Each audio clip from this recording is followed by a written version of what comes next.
नमस्कार दोस्तों, आपको बता दें कि भोजपुरी इंडस्ट्री में अब तक कई हिंदी फिल्मों का रीमेक बन चुका है और दिलचस्प बात यह भी है कि दर्शकों ने उन फिल्मों को बहुत प्यार दिया है। वहीं एक बार फिर से सुनने को आ रहा है कि भोजपुरी फिल्म मेकर्स और हिंदी फिल्म का भोजपुरी रीमेक बनाने जा रहे हैं, जिसका ऑफिशियल ऐलान हो चुका है। जी हाँ दोस्तों, हम बात करें हिंदी फिल्म मोहरा की।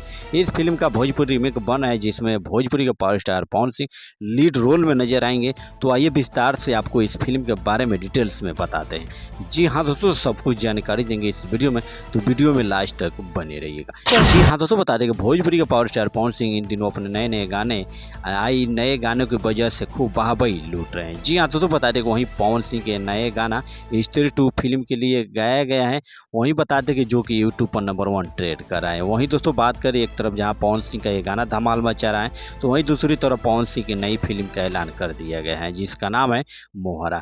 जी हाँ दोस्तों, बता दें कि पावर स्टार पवन सिंह की फिल्म बॉलीवुड अभिनेता सुनील शेट्टी का 1994 रिलीज हुई फिल्म मोहरा का ही रीमेक है।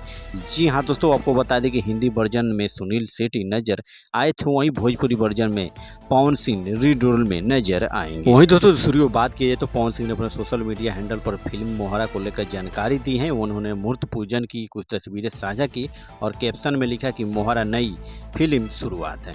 वहीं दोस्तों बात करें, पवन सिंह की 2 तस्वीरें साझा की हैं, जिसमें वो फिल्म की टीम के साथ नजर आ रहे हैं। पवन सिंह के साथ ही इस फिल्म में क्वीन साले और नीलम गिरी भी नजर आने वाली है। वहीं दोस्तों बात करें, इस फिल्म को डायरेक्ट की हैं अरविंद चौबे जी और वहीं फिल्म के प्रोड्यूसर भी हैं। जी हाँ दोस्तों, बात किया जाए, इस फिल्म की शूटिंग तो शुरू हो चुकी है, लेकिन कब तक रिलीज की जाएगी अभी इसकी जानकारी सामने नहीं आई है। जी हाँ दोस्तों, जैसे भी इस फिल्म की कोई जानकारी होगा आप लोगों के बीच में ज़रूर लेकर आएंगे। दोस्तों वीडियो अच्छा लगा तो दिल से लाइक शेयर सब्सक्राइब करना नहीं भूलेगा। तब तक फिर से मिलते हैं नेक्स्ट वीडियो में, तब तक के लिए जय हिंद।